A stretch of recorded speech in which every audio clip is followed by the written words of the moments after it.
Hello students, इस class में हम कक्षा 10वीं गणित का पाठ एक वास्तविक संख्याएं की प्रश्नावली 1.1 का प्रश्न 2 हल करने वाले हैं। प्रश्न 1 को हमने हल कर लिया है, जिसकी लिंक आपको डिस्क्रिप्शन बॉक्स में दी गई है, तो आप जाकर देख सकते हैं। और स्टडी मटेरियल के लिए आप टेलीग्राम चैनल भी ज्वाइन कर सकते हैं, उसकी लिंक आपको डिस्क्रिप्शन बॉक्स में दी गई है।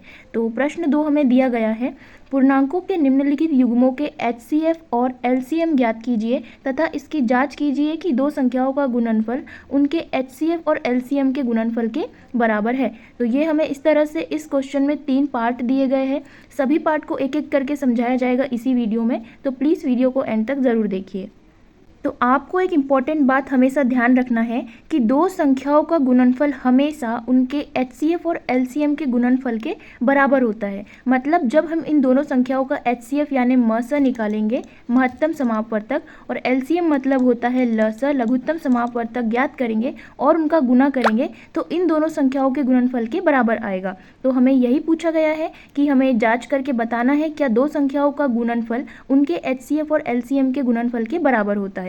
तो सबसे पहले हम इनका HCF निकालेंगे, फिर उनका LCM निकालेंगे और दोनों का गुणनफल करके देखेंगे कि क्या वो गुणनफल इन दोनों संख्याओं के गुणनफल के बराबर है या नहीं। तो उम्मीद करती हूँ आपको समझ में आ गया होगा कि इस प्रश्न में हमें करना क्या है। तो चलिए बिना टाइम वेस्ट किए सॉल्व करते हैं। बहुत सरल तरीके से जैसे हमने LCM और HCF निकालना सीखा है, बस उसी तरीके से करना है। तो फर्स्ट पार्ट आपको दिया गया है 26 और 91। तो आपको सबसे पहले हम क्या करेंगे, इनका HCF निकालेंगे और LCM निकालेंगे। ठीक है, तो सबसे पहले क्या दिया गया है 26, तो वैसे ही जैसे निकालते हैं गुणनखंड विधि से, तो इसका LCM निकालेंगे, HCF निकालेंगे। तो चलिए सबसे पहले सबसे छोटे पहाड़े से शुरू करते हैं। तो ये 2 से विभाजित हो जाएगा क्योंकि इकाई अंक 6 है, सम संख्या है जो 2 के पहाड़े में आता है। तो 2 से इसमें भाग देंगे तो 2 एकम 2, 2 तिया 6। अब आपको साफ साफ नज़र आ रहा होगा कि 3, 4, 5, 6, 7, 8, 9, 10, 11 और 12 तक के पहाड़े तक ये 13 विभाजित नहीं होने वाला है। तो हम डायरेक्ट 13 पर आ जाएंगे और यहाँ पर 13 एकम 13 और 1 एकम 1, मतलब कि ये मैंने इसलिए लिखा है कि जब तक नीचे 1 नहीं आता हमें इस तरह से LCM लेना होता है। ठीक है, तो 26 का हो गया। अब लेंगे हम 91 का, मतलब 91 का। ठीक है, अब ये 2 से विभाजित नहीं हो सकता क्योंकि इधर विषम संख्या है। तो क्या ये 3 से विभाजित होगा? नहीं होगा, क्योंकि अंकों का योग 3 के पहाड़े में आना चाहिए। ये 3 का विभाजकता नियम होता है। मैंने आपको बताया है कि जल्दी से प्रश्न को हल करने का ये ट्रिक है कि आपको विभाजकता नियम पता होना चाहिए, कि बिना भाग दिए आप यही समझ जाओ देखकर कि क्या ये 3 से विभाजित है या नहीं। अंकों का योग है 9 धन 1 बराबरी से 10, जो कि 3 के पहाड़े में नहीं आता। और यहाँ पर अगर ऐसा लिखा होता 93 93, तो 9 और 3 कितने होते हैं? 12, है ना। तो ये 3 से विभाजित हो जाता। ठीक है, तो इस तरह से हमें पता चल गया है कि ये 3 से विभाजित नहीं है। 4 से भी नहीं होगा, 5 से भी नहीं होगा क्योंकि इकाई अंक 5 के पहाड़े में नहीं आता, 6 से भी नहीं हो रहा है। तो ये विभाजित होगा 7 से। 7 एकम 7 और फिर यहाँ पर 2 शेषफल बचेगा और ये तो 21 आएगा, तो 7 तिया 21। फिर आपको दिख रहा है 13 सिर्फ 13 के पहाड़े में आता है, तो 13 एकम 13 और ये 1 एकम 1। मतलब इस तरह से हमने 26 और 13 को सॉल्व किया, तो हमने इनके इस तरह से LCM निकाला है ना, इनके फैक्टर कर लिए, इनके गुणनखंड कर लिए। अब हमें लिखना है, अब क्या हमने लिखना है सबसे पहले HCF। तो HCF क्या होता है, देखिए जो जो नंबर यहाँ पर मैच हो रहे हैं वो उनका HCF होगा। ठीक है, यहाँ पर 2 है, लेकिन क्या यहाँ 2 है? नहीं है। यहाँ पर 13 है, यहाँ पर भी 13 है। इसका मतलब ये जो मैच हो रहा है दोनों तरफ, उसको यहाँ पर लिखेंगे। तो 13 को हमने यहाँ लिख दिया, और ये 1 यहाँ पर मैच हो रहा है, 1 यहाँ पर भी मैच हो रहा है, तो इसको यहाँ पर लिख दिया। मतलब 13 एकम 13 ये हमारे पास क्या आ गया, इन दोनों संख्याओं का HCF। अब हमें क्या निकालना है? LCM। तो देखिए LCM में क्या करना है। अब LCM निकालने के लिए क्या करेंगे कि जो मैच हो गए थे उन्हें तो लिखना ही है। मतलब जो HCF हमने ज्ञात किया है उसको लिखेंगे जैसा का वैसा। उसके बाद जो मैच नहीं हुए, है ना, जो मैच नहीं हुए उनको भी लिखना है। मतलब ये 2 है ना, ये 2 मैच नहीं हुआ तो इसे यहाँ पर लिख दो। उसके बाद ये 7 मैच नहीं हुआ था तो इसे भी यहाँ पर लिख दो। मतलब इस तरह से ये हमारा LCM आ गया है। फिर इनका हमें गुना करना है। तो 13 एकम 13, 13 दूनी 26 और 26 साते होता है आपका 182।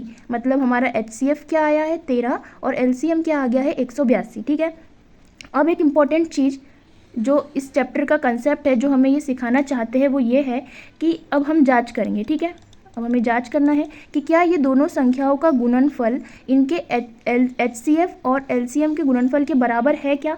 तो सबसे पहले हम जांच करेंगे। तो एक इम्पॉर्टेंट चीज़ ये है कि दो संख्याओं का गुणनफल हमेशा उनके HCF और LCM के गुणनफल के बराबर होता है, और यही हमें यहाँ पर चेक करना है कि क्या ये सही बात है। तो पहली संख्या को A मान लीजिए, ये है 26, और दूसरी संख्या को B मान लीजिए, ये है 91, और HCF हमने कितना निकाला है 13, और LCM हमने कितना निकाला है 182। ठीक है, अब क्या करना है हमें, यहाँ पर भी जो नंबर आएगा यहाँ पर भी वही नंबर्स आने चाहिए।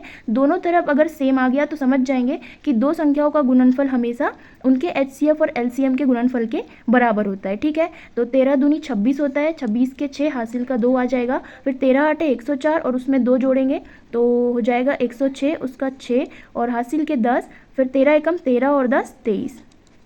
तो यहाँ पर हमारा आंसर क्या आया है, कितना आ गया है यहाँ पर हमारा आंसर 2366। अब देखेंगे ये संख्याओं का गुणनफल भी उतना ही आता है या नहीं। तो 26 गुना 91 करेंगे, तो आप रफ वर्क यहाँ पर करके हम देख लेते हैं। 26 गुना 91, ठीक है, तो ये 1 का 6 में गुना करेंगे, 6, 1 दूनी 2, फिर 9 छके 54 का 4 हासिल के 5, 9 दूनी 18 और 5 23 यहाँ पर लिख देंगे। फिर इनको ऐड करना है, 4 और 2 6, ये 3 और 2 सेम 2366 आया है, जिस तरह से HCM और LCF का गुणनफल आया है।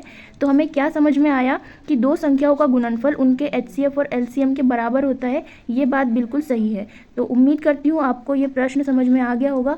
सेकेंड पार्ट हमें दिया गया है 510 और 92। ठीक है, तो यहाँ पर इसे लिख देती हूँ। क्या दिया गया है, 510 व 92। ठीक है, तो क्या करना है हमें, ऐसे ही करना है, ये गुणनखंड विधि से इनका फैक्टर्स करना है। तो इनके गुणनखंड करना है, 510 का करेंगे, फिर 92 का करेंगे, फिर उनका HCF निकालेंगे, LCM निकालेंगे, और उसी तरह से करेंगे जैसे अभी किया था। ठीक है, तो आप ऐसे हल डालोगे। अब चलिए 510 के फैक्टर्स करते हैं।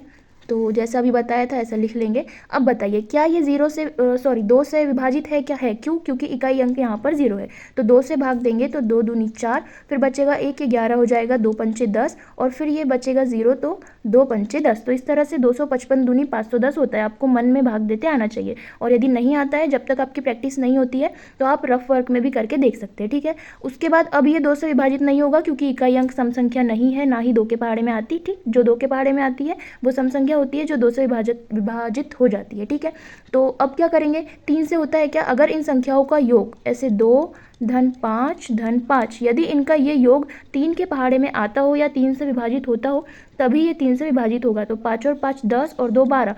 क्या 12 3 से विभाजित होता है, बिल्कुल होता है। तो हमें पता चल गया है कि ये 3 से विभाजित हो जाएगा। तो चलिए 3 से विभाजित करते हैं।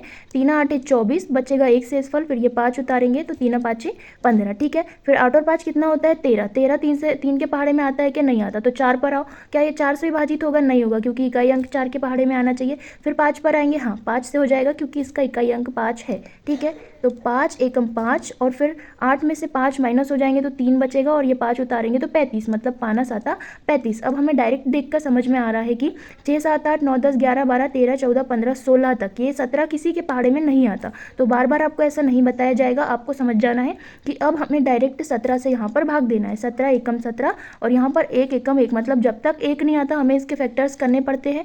तो अब 1 आ गया है, मतलब यहाँ पर हमारे फैक्टर्स इसके हो चुके हैं। अब क्या करना है, अब हमें करना है 92 के गुणनखंड। ठीक है, तो इस तरह से फिर ऐसे ही लिखेंगे।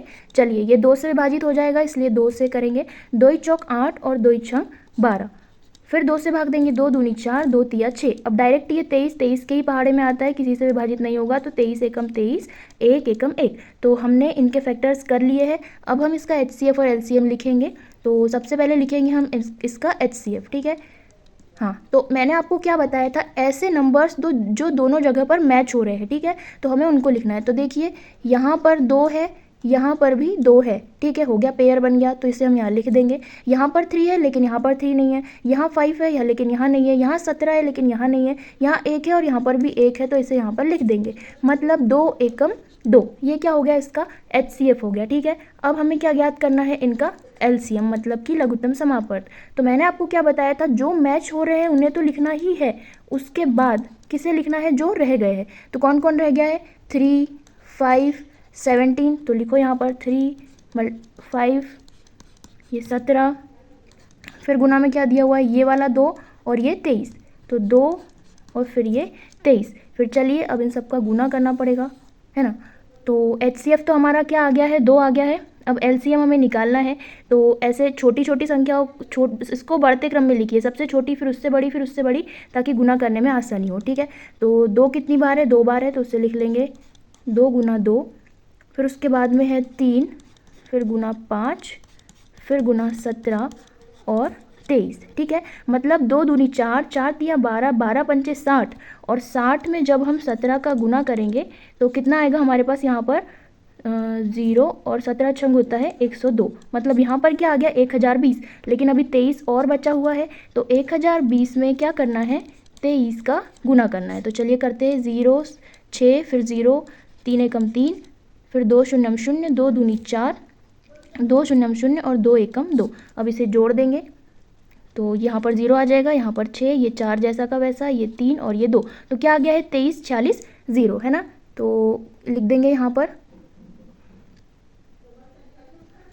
लिख देंगे LCM क्या आ गया है हमारा 23 40 0। ठीक है, तो आई होप आपको समझ में आ गया होगा किस तरह से हमने गुना किया है। आपको बार बार प्रैक्टिस करनी पड़ेगी ताकि आप कम समय में इस तरह से जल्दी जल्दी मल्टीप्लाई कर पाओ। ठीक है, गुना कर पाओ। अब हमें क्या करना है, HCF हमें मिल गया है 2, LCM हमें मिल गया है, क्या मिला है 23,460। ठीक है, अब क्या करना है, हमें जांच करना है कि क्या इनका LCM और HCF का गुणनफल दोनों संख्याओं के गुणनफल के बराबर है या नहीं है। तो ऐसे ही करेंगे, दोनों संख्याओं का गुणनफल बराबरी से HCF गुना LCM। ठीक है, ये हमने लिख लिया। पहली संख्या हमारी है 510, दूसरी संख्या है 92, और HCF हमने क्या निकाला है 2, और LCM हमारा क्या आया है 23 40 और ये 0, है ना, 23,460। ठीक है, तो अब क्या करना है, 2 का इसमें गुना करो, मतलब HCF और LCM का गुणनफल निकालना है। तो 0, फिर 2 छंग 12 का 2, कैरी 1, फिर 2 चौक 8 और 1 9, 2 तिया 6 और 2 दूनी 4, कितना आ गया 46,920। ठीक है, यहाँ पर ये आ गया है। अब क्या करना है, इन दोनों संख्याओं का गुना करना है, देखते हैं 46,920 आता है या नहीं आता है। तो करेंगे एक साइड में रफ वर्क, 510 में करना है 92 से गुना, 2 शून्यम 0, 2 एकम 2, 2 पंचे 10, फिर यहाँ पर गुना लगाएंगे, 9 शून्यम 0, 9 एकम 9 और 9 पाने 45। ठीक है, अब इसे ऐड करेंगे, ये 2 ये 9, 5 में 1 जोड़ेंगे तो 6 और ये हो जाएगा 4। क्या आया है 46,920, तो यहाँ लिख देंगे 46,920। तो आप देख सकते हैं कि दो संख्याओं का गुणनफल उनके HCF और उनके LCM के गुणनफल के बराबर आया है, और यही हमको जांच करके यहाँ पर बताना था। तो थर्ड आपको दिया हुआ है 336 और 54, तो ऐसे ही इसके गुणनखंड करेंगे, उनका HCF और LCM निकाल कर उनका गुना करेंगे। ठीक है, तो यहाँ पर लिख लेते हैं, क्या दिया हुआ है 336 और 54 दिया हुआ है। ठीक है, तो सबसे पहले 336 के गुणनखंड करेंगे, है ना, जैसे अभी तक करते आए हैं। चलिए, ये 2 से विभाजित हो जाएगा क्योंकि इकाई अंक सम संख्या है ना, 2 से विभाजित हो रही है, इसलिए 2 से शुरू करेंगे। तो 2 एकम 2, 2 छंग 12, बचेगा 1 और 2 आठी 16। ठीक है, फिर 2 से भाग देंगे, 2 आठी 16, 2 चौक 8, फिर 2 चौक 8, 2 दूनी 4, फिर यहाँ पर 2 दूनी 4, 2 एकम 2। अब ये 21 आ गया है, विषम संख्या आ गई है। अब ये 2 से विभाजित नहीं होगी तो क्या करेंगे, 3 पर आएंगे। 3 से विभाजित होता है क्या 21, बिल्कुल होता है, 3 7 21। अब 7 तो सिर्फ 7 के पहाड़े में आता है, तो लिख देंगे यहाँ पर 7 एकम 7, और यहाँ पर 1 एकम 1, है ना, जब तक 1 1 नहीं आता है गुणनखंड करना होता है। तो हो गया। अब बारी है 54 की, तो इसको भी ऐसे ही करना है, 2 से विभाजित हो जाएगा क्योंकि इकाई अंक सम संख्या है। तो 2 दूनी 4 और 2 7 14।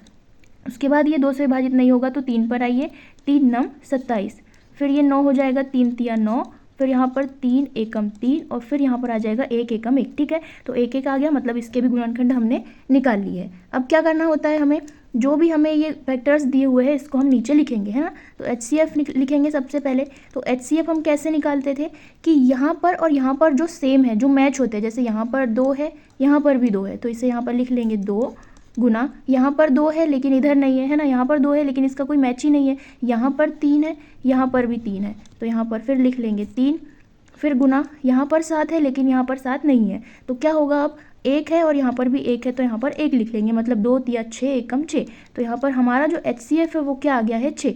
अब LCM निकालने की बारी है। तो मैंने आपको क्या बताया था कि ऊपर जो मैच हुआ है उन्हें तो लिखना ही है, उसके बाद जो बच गए हैं उन्हें भी लिखना है।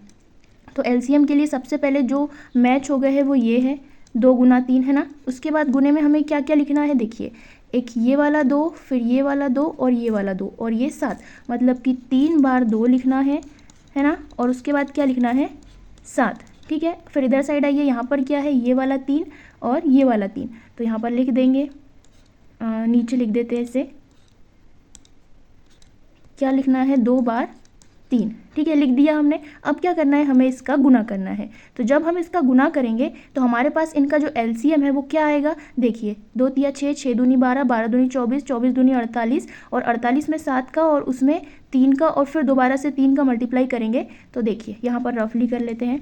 48 तिया होता है 144, और फिर 144 तिया होता है 3 चौक 12 के 2 हासिल का 1, 3 चौक 12 और 1 13 का 3 कैरी 1, फिर 3 एकम 3 और 1 4, 432, और फिर उसमें 7 का गुना करना है। तो 432 साथ ही कितना होगा, 7 दूनी 14 के 4 हासिल का 1, 7 21 और 1 22 के 2 हासिल के 2, 7 चौक 28 और 2 30। तो यहाँ पर कितना आ गया है, 3024। तो इस तरह से हम यहाँ पर ये एलसीएम जो हमने निकाला है उसे लिख लेंगे। अब क्या करेंगे, एचसीएफ और एलसीएम हमने निकाल लिया है। अब आपको पता है कि हमें क्या करना होता है, इसकी जांच करना है। तो चलिए जांच करते हैं कि क्या दोनों संख्याओं का गुणनफल इनके एचसीएफ और एलसीएम के बराबर है क्या। तो क्या हमने सीखा है कि दो संख्याओं का गुणनफल उनके एचसीएफ और एलसीएम के गुणनफल के बराबर होता है। तो पहली संख्या हमारी क्या है, 336, और गुना दूसरी संख्या क्या है हमारी 54, और एचसीएफ हमने क्या निकाला, ये निकाला है 6, और एलसीएम क्या निकाला है 3024। अब इनका गुना और इनका गुणनफल दोनों यदि बराबर आ गए मतलब बात सत्य है, तो हमें यही दिखाना है। तो चलिए 3024 में 6 का गुना करते हैं। तो 6 चौक 24 के 4 हासिल के 2, 6 दूनी 12 और 2 14 के 4 हासिल का 1, फिर यहाँ पर 1 आ जाएगा, और 6 तिरी 18। तो क्या आ गया यहाँ पर 18144। अब क्या करना है, इन दोनों का गुणनफल चेक करना है, क्या 18144 आता है क्या।